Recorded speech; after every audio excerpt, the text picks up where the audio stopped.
Isang mapagpalang araw po sa ating lahat. Ako nga pala si Binibining Aurelianeda na mag-uulat ng Kabanata 9 hanggang Kabanata 16. Ngayon, alamin natin ang nilalaman ng bawat kabanata sa Noli Me Tangere. Buod ng Kabanata 9. Ito ay pinamagatang mga suliranin tungkol sa bayan. Isang karwaheng nakatigil sa tapat ng bahay ni Kapitan Tiago.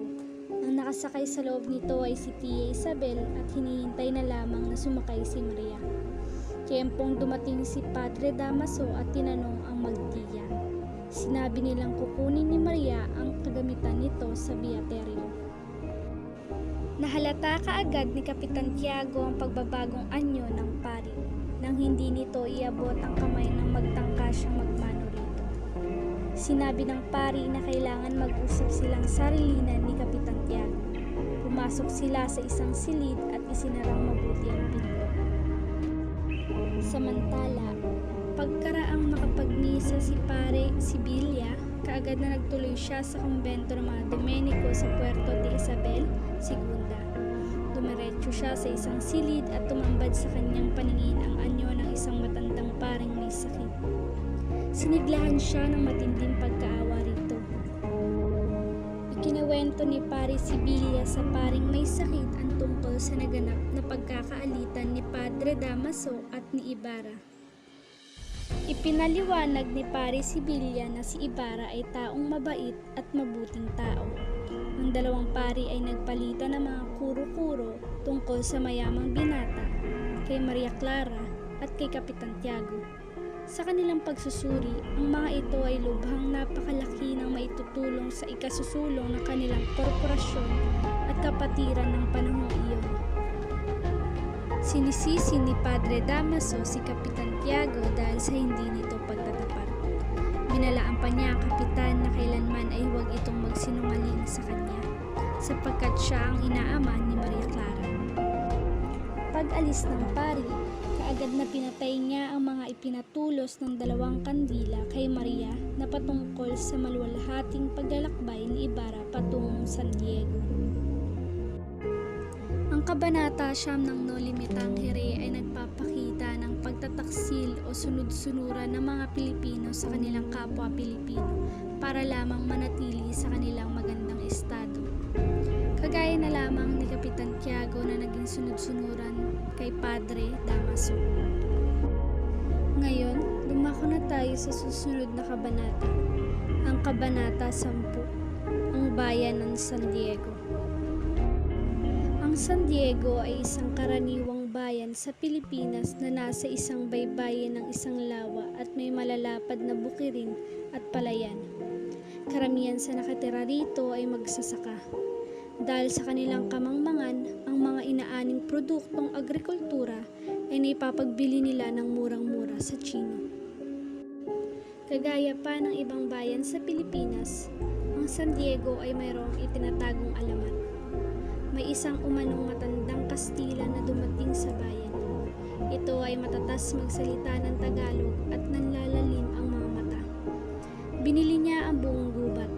Ang mga pinambayad niya ay ang mga damit, alahas at salapi. Hindi nagtagal, ang matanda ay nawala. Isang araw, ang mga nagpapastol ng kalabaw ay nakaamoy ng masangsang na amoy. Hinanap nila ang pinanggagalingan nito at nakita nila ang nabubulok na bangkay ng matanda na nakabitin sa isang puno ng balete.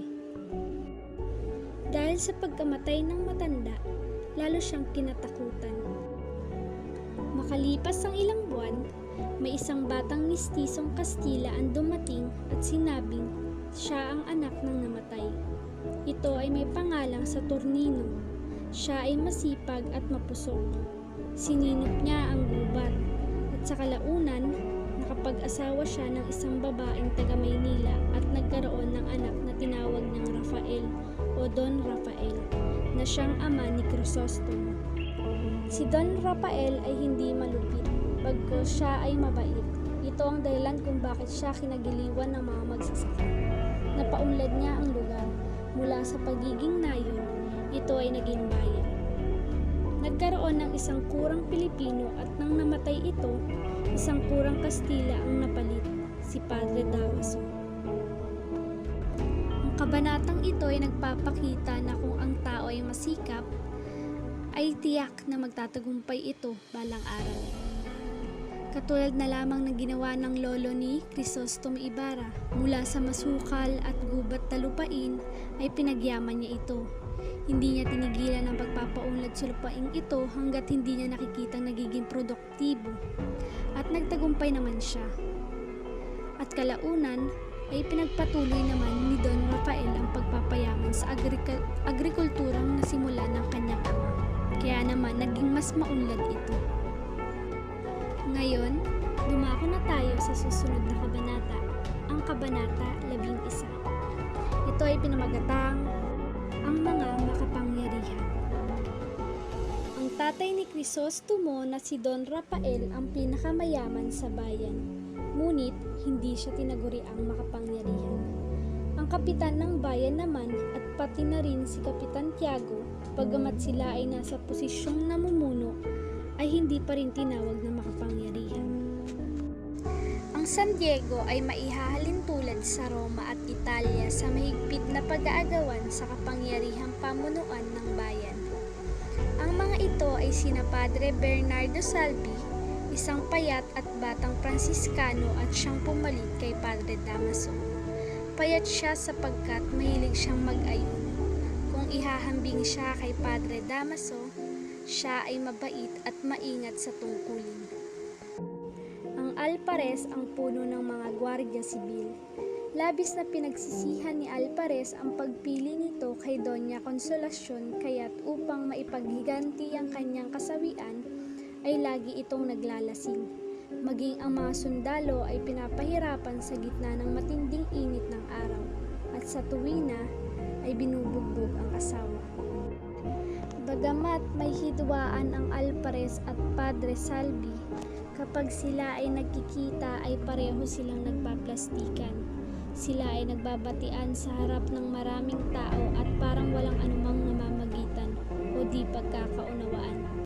Pero kapag hindi na magkaharap, gumagawa sila ng kani-kanilang mga paraan para makapaghiganti sa isa't isa. Ang Alpares at ang Padre Salvi ang tunay na makapangyarihan sa San Diego. Ang tawag sa kanila ay mga kasik.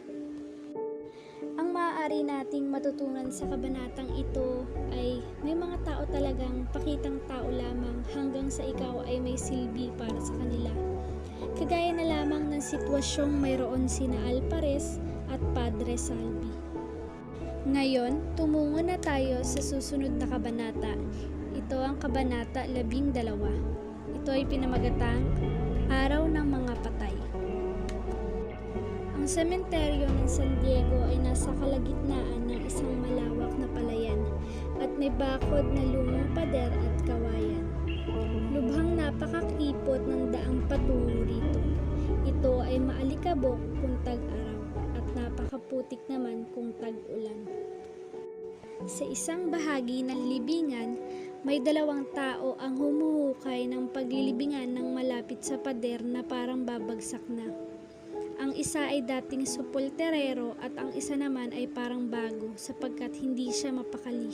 Dura ng dura sa lupa at panay ang hit-hit sa sigarilyo. Kasalukuyan naman bumuhos ang malakas na ulan at namatay ang kanilang ilaw at lalo silang nandiri at kinilabutan ang buong katawan. Ang bangkay anya ay kailangan pasanin at ilibing sa libingan ng mga intsek. Gayunpaman, dahil nga sa malakas ang buhos ng ulan at kabigatan ng bangkay, minarapat na lamang nila ito itapon sa lawa. Ito ay dahil sa utos ng malaking kura na si Padre Garrote. Ang makikitang aral sa kabanatang ito, ang mga Kastilang praile ang makapangyarihan sa San Diego na kayang mag-utos ng kahit ano. Kagaya na lamang ng nangyari sa dalawang supolterero na inutusan ni Padre Garrote na itapon sa lawa ang kaawa-awang bangkay. Ngayon, dumako naman tayo sa susunod na kabanata, ang Kabanata 13, na pinamagatan, Mga Unang Banta ng Unos. Dumating si Ibarra sa libingan at hinanap ang puntod ng ama, si Don Rafael. Kasama niya ang isang matandang utusan. Sinabi ng matanda kay Ibarra na si Kapitan Tiago ang nagpagawa ng nicho ni Don Rafael. Nakita ni na Ibarra at matanda ang supolterero. Sinabi nila ang palatandaan ng libingan ni Don Rafael. Tumango ang tagapaglibing, pero nasindak si Ibarra nang ipagtapat ng supolterero na kanyang sinunog ang krus at itinapon naman ang bangkay sa lawa dahil sa utos ni Padre Garrote. Higit umanong mabuti na mapatapon ang bangkay sa lawa kaysa makasama pa ito sa libingan ng mga intsik. Parang pinagtakluban ng langit at lupa si Ibarra. Kaagad na dinaluhong ni Ibarra si Padre Salvi. Baka sa mukha nito ang puot at galit. Naramdaman iyon ni Padre Salvi. Tinanong ni Ibarra si Padre Salvi kung bakit nagawa nila ang malaking kalapastanganan sa kanyang ama. Sumagot si Padre Salvi na hindi siya ang may kagagawan niyon, kundi si Padre Damaso na tinawag na Padre Garrote. Mababatid sa kabanatang ito na kailangan iginagalang ang isang yumao, anuman ang naging pagkakasala nito, at dapat bigyan respeto ang isang yumao. Ngayon, tumungo na tayo sa susunod na kabanata, ang Kabanata 14, na pinamagatan si Pilosopo Tasio. Si Pilosopo Tasio ay dating Anastasio. Siya ay laging laman ng lansangan. Walang tiyak na direksyon ang kanyang paglalakad. Nang araw na iyon ay dumalaw din siya sa libingan upang hanapin ang puntod ng nasirang asawa. Ang pagkakakilala kay Tasio ng mga mangmang ay isang taong may toyo sa ulo o baliw. Tumungo si Pilosopo Tasio sa simbahan. Kinausap niya ang dalawang bata, ngunit hindi rin siya pinansin. Binanggit lamang niya na umuwi ang dalawang bata dahil may naghihintay na pagkain pangkura para sa kanila. Habang patuloy sa pagpasok sa bayan, nakausap niya ang mag-asawang Don Filipo at Aling Doray. Sa kabaliktaran, ang mag-asawang ito ay masayang sumalubong kay Tasio. Hinahanap pa nila si Ibarra kaya ito ang tinanong kay Tasio. Sa kanyang pamamaalam sa mag-asawa, lumakas ang ulan kasama ng kulog at kidlat. Masayang-masaya talaga si Tasio kapag umuulan. Mababatid sa kabanatang ito na madali tayong humusga base lamang sa mga nakikita natin. Ganyan-ganyan ang kadalasan mga nangyayari sa mga taong hindi maintindihan ang kanilang kapwa. Kagaya na lamang ng isang matalino na si Pilosopo Tasio.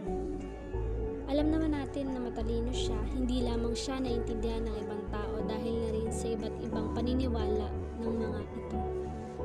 Ngayon, tumungo naman tayo sa susunod na kabanata, ang Kabanata 15 na pinamagatan ang mga sakristan. Napagbintangan ang kapatid ni Basilio na si Crispin at agad naman niyang itinanggi ang paratang dahil wala itong katotohanan. Gusto nang makauwi ng dalawa lalo't sa ibinalita ni Pilosopo Tasio tungkol sa hapunang inihanda ng inang si Sisa. Makikiusap sana si Basilio sa sakristan mayor ngunit hinila agad nito ang umiiyak na si Crispin. Wala itong nagawa ngunit humanap ng paraan si Basilio upang mailigtas ang kanyang kapatid. Nang nahanap niya ang silid na pinagdalhan sa kanyang kapatid, ay hindi pa rin ito nagtagumpay na mailigtas si Crispin dahil nakasarado ang pinto nito. Matututunan sa kabanatang ito na madalas na napagbibintangan sa krimen ang mga mahihirap habang ang hustisya ay laging nakakamit ng makapangyarihan. Kagaya na lamang ng batang si Crispin na napagbintangan di umano na nagnakaw. Ngayon, tumungo na tayo sa huling kabanata ng aking pag-uulat, ang Kabanata 16, na pinamagatan si Sisa. Si Sisa ang ina ng dalawang tauhan sa simbahan na sina Crispin at Basilio. Naninirahan sila sa isang maliit na dampa sa labas ng bayan. Mahirap ang pamumuhay nila. nakapangasawa siya ng isang tamad, sugarol at hindi responsableng lalaki. Isang gabi, naghanda si Sisa ng isang espesyal na hapunan gaya ng sinabi ni Tasyo. Inantay niya ang pagbabalik ng dalawa niyang anak, ngunit walang dumating. Lumipas ang ilang oras, wala pa rin ang magkapatid. Inaaliw niya ang kanyang sarili upang hindi mainip. Maya-maya ay dumating na si Basilio at sinisigaw ang pangalan ng kanyang ina. Kinilabutan si Sisa sa kanyang nakita. Waring namamalikmata lamang ito sa kanyang nakita dahil duguan ang anak niyang si Basilio. Mababatid sa kabanatang ito na ang pagmamahal ng isang ina ay dakila. Kahit na kung minsan ay marami na siyang naisasakripisyo para sa pamilya, hindi iindahin ng isang ina ang hirap na dinaranas. Dito na natatapos ang aking pag-uulat. Maraming salamat sa pakikinig.